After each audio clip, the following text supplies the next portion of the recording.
मनोहरं सर्वसुन्दरं तिलकलक्षणं चञ्चलेक्षणं विबुधवन्दितं स्वामिनाथ ते वपुरिहास्तु नो नित्यदर्शने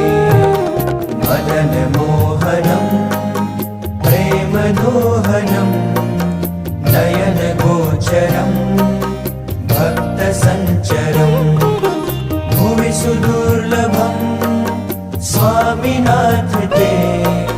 वपुरिहास्तु नो नित्यदर्शने